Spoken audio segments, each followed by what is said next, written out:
కొన్ని విషయాలు యాదృచ్ఛికమైనా సరే, మాట్లాడుకోవడానికి, వినడానికి మాత్రం చాలా ఇంట్రెస్టింగ్‌గా అనిపిస్తాయి. అలాంటి ఒక సందర్భం గురించి, సంఘటన గురించి నేను ఒకసారి చెప్తాను మీకు. ఆ సంఘటన ఏంటంటే, ఏషియా కప్ ఫైనల్స్. ఏషియా కప్‌లో అసలు భారత్, పాకిస్తాన్ తలపడాలా వద్దా? వాటిని బాయ్‌కాట్ చేయాలా? ఆడాలా? ఆడితే ఒకవేళ ఓడిపోతే ఏంటి పరిస్థితి? ఇలాంటి డిస్కషన్స్ చాలా సందర్భాల్లో జరుగుతూనే వచ్చాయి. అంతేకాకుండా ఈ సిరీస్ స్టార్ట్ అవ్వడానికి ముందు కూడా వాస్తవానికి చాలా మాటలంటే ఒకరికొకరు ఎక్స్‌చేంజ్ ఆఫ్ వర్డ్స్ అనేవి చాలా జరిగాయి. పాకిస్తాన్ క్రికెట్ బోర్డ్ గానివ్వండి, భారతదేశంలో ఉన్న క్రికెట్ ప్రేమికులు, అలాగే రాజకీయ నాయకులు గానివ్వండి, వీళ్ళందరి గురించి చాలా మంది మాట్లాడుతూ వచ్చారు. ఈ నేపథ్యంలో ఫైనల్ గురించి నేను ఎందుకు మాట్లాడానంటే కొన్ని యాదృచ్ఛికమైన విషయాలు చెప్తాను మీకు. మొదటిది పెహల్గామ్ అటాక్.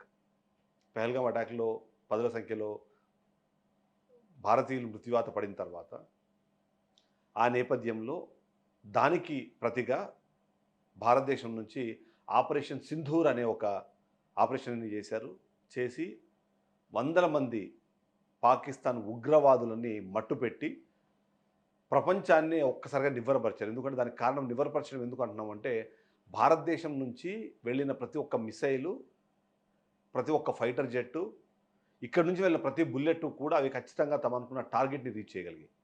అదే సందర్భంలో భారతదేశం మీద ప్రతిదాడి చేయడానికి ప్రయత్నించిన జెట్ ఫైటర్లని భారతదేశం ఈజీగా కూల్చివేయగలిగింది. వేలాది డ్రోన్లను తీసుకొచ్చి భారత్‌లో ఎక్కడో ఒక చోట ఎంతో కొంత నష్టం చేయాలని ప్రయత్నించిన పాకిస్తాన్ సంబంధించిన ఒక డ్రోన్ కూడా వాళ్ళు అనుకున్న ప్రదేశానికి చేరకపోవడము, వాళ్ళు అనుకున్న టార్గెట్‌ని రీచ్ చేయలేకపోవడం అన్నది ఒక ఎగ్జాంపుల్. దీనికి అసలు ఏషియా కప్‌కి సంబంధం ఏంటి అంటే, సింధూరాన్ని మనము ఇంకొక వర్డ్‌లో చెప్పాలంటే ఏమంటామంటే దాన్ని తిలకం అంటారు. తెలుసు కదా! సింధూర తిలకం. అది మనం మాట్లాడుతూ ఉంటాం. అలాంటిది సింధూర్ ఆపరేషన్ సింధూర్‌తో వాళ్ళ మీద మనము సర్జికల్ స్ట్రైక్స్ చేస్తే, ఆ తిలక్ అంటే తిలక్ వర్మలోని మొదటి పేరు తిలక్. ఆ తిలకం దిద్దుకున్న ఆ తిలక్ ఈ ఫైనల్ మ్యాచ్‌ని గెలిపించడం అనేది నిజంగానే యాదృచ్ఛికమైనా సరే చాలా ఎక్స్ట్రార్డినరీగా అనిపిస్తుంటుంది. అందులో ముఖ్యంగా చూస్తే ఈ మొత్తం సీరీస్‌లో అభిషేక్ శర్మ అనే వ్యక్తి ఎక్స్ట్రార్డినరీగా పెర్ఫార్మ్ చేశాడు. కానీ ఫైనల్‌లో చతికిలబడ్డాడు. అతను కూడా చెప్తాడు ఒక రీల్‌లో హర్షదీప్ సింగ్‌తో కలిపి ఒక రీల్ చేసినప్పుడు హౌ ఈస్ టోర్నమెంట్ గోయింగ్ అంటే all matches good, good, good. Final, final not, not, not అంటాడు. అంటే ఫైనల్‌లో తను అనుకున్నట్టుగా పెర్ఫార్మ్ చేయలేకపోయినాడు. ఆ సందర్భంలో వచ్చిన సూర్యకుమార్ యాదవ్ గానివ్వండి, అంతకుముందు బాగా పెర్ఫార్మ్ చేసిన గిల్ గానివ్వండి, వీళ్ళందరూ ఓడిపోయిన తర్వాత అసలు ఏంటి మ్యాచ్ గెలుస్తామా మనము? అంతకుముందు 2 మ్యాచ్‌లు గెలిచి మనము ఒక ఆధిపత్యాన్ని చెలాయించడంతో పాటు వాళ్లకు ధీటైన జవాబు చెప్పామని ఒక మాట మాట్లాడాడు. అలాంటిది ఫైనల్‌లో ఓడిపోతే పరిస్థితి ఏందని అందరూ భయపడే పరిస్థితి సిట్యుయేషను. మ్యాచ్ అసలు ఎక్కడి దాకా పోతుందో అర్థం కాని పరిస్థితుల్లో ఓవైపు శాంసంగ్ గానివ్వండి, మిగిలిన వాళ్ళ కాంట్రిబ్యూషన్ ఉన్నా సరే, బట్ తిలక్ వర్మ గేమ్ అన్నది ఒక హీరో. అంటే చాలా తక్కువ సందర్భాల్లో మాత్రం అలాంటి అవకాశం ఉంది. అందులో ముఖ్యంగా పాకిస్తాన్ మీద ఇప్పుడున్న ఉద్రిక్త పరిస్థితుల్లో గెలుపోటములతో పాటు చాలామంది సెంటిమెంట్స్ అక్కడ ఇన్వాల్వ్ అయిన నేపథ్యంలో ఆ సింధూర తిలకాన్ని వెళ్ళి ఏషియా కప్‌లో తను దిద్దినట్టుగా మనకు అనిపిస్తుంది. ఆ గెలిచిన గెలుపు ఏదైతే ఉందో ఆ 140 కోట్ల భారతీయులతో పాటు ప్రపంచవ్యాప్తంగా ఉన్న ఉగ్రవాద వ్యతిరేక భావజాలం ఉన్న వ్యక్తులందరినీ కూడా ఇంప్రెస్ చేసిందని చెప్పాలి.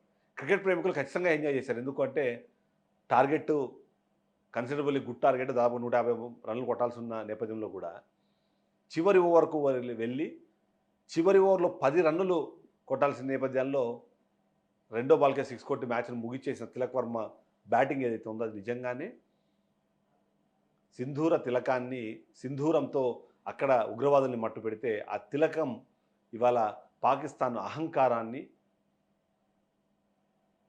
వాళ్ళ అతివాదాన్ని కూడా మట్టుబెట్టిందని చెప్పాలి.